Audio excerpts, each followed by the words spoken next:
अस्सलाम वालेकुम।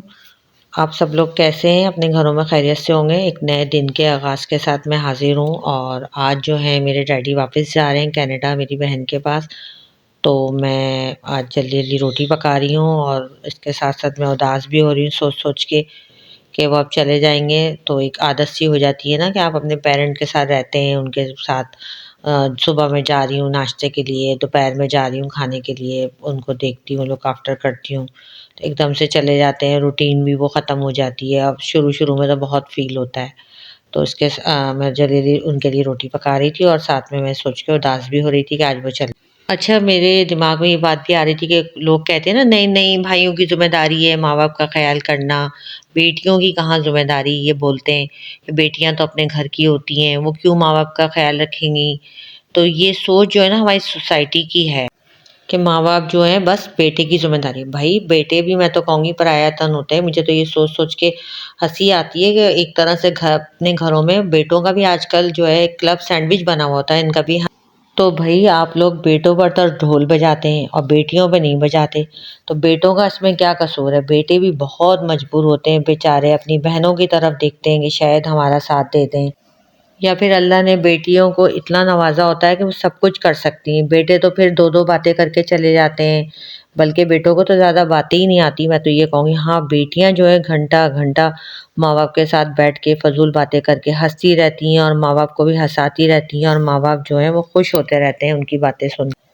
तो ये मैसेज मैं उन बहनों के लिए उनको दूँगी कि अगर आप कर सकती हैं, आपके पास है, अल्लाह ने आपको इतना दिया हुआ है, आपके पास टाइम भी है, आपका पैसा भी है, तो ये सोच के नहीं करती कि नहीं हमारे तो भाइयों की ज़िम्मेदारी वो करेंगे। तो मैं तो आपसे ये कहूँगी, आप जितना अपने माँ-बाप के लिए कर सकते हैं करें, जितना उनको वक़्त दे सकते हैं दें, उनको खुश कर सकते हैं उनको करें।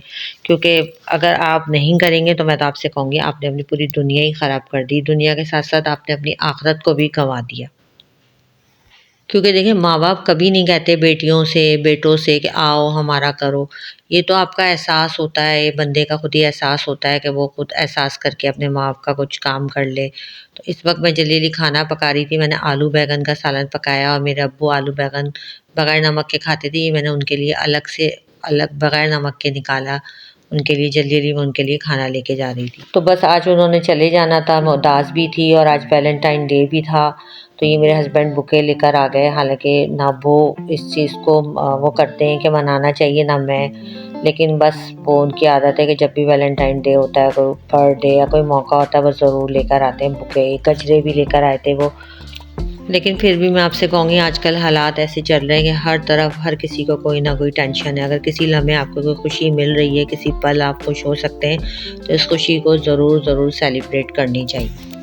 और ये हमारे दौर में हो गया है Mother's Day, Father's Day, Valentine Day, कोई डे नहीं होता। चाहे वो माँ-बाप की मोहब्बत हो, चाहे औलाद की हो, चाहे वो मियाँ-बीवी की हो, हर दिन मोहब्बत का होना चाहिए माँ-बाप के लिए, औलाद के लिए, मियाँ-बीवी के लिए। कोई एक दिन हमें सेलिब्रेट नहीं करनी चाहिए।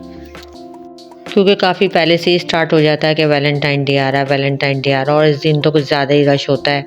बुके पे या बाहर डिनर करने लोग जा रहे हैं, अपनी-अपनी खुशियों को लोग अपने-अपने तरीके से सेलिब्रेट करते हैं। तो मेरे हस्बैंड बुके और गजरे ले आते हैं और हम लोग इस तरीके से बस सेलिब्रेट करते हैं। जो आजकल के दौर में इतनी टेंशन्स चल रही हैं, तो थोड़ी-सी देर के लिए आप अपनी टेंशन्स को भूल जाते हैं।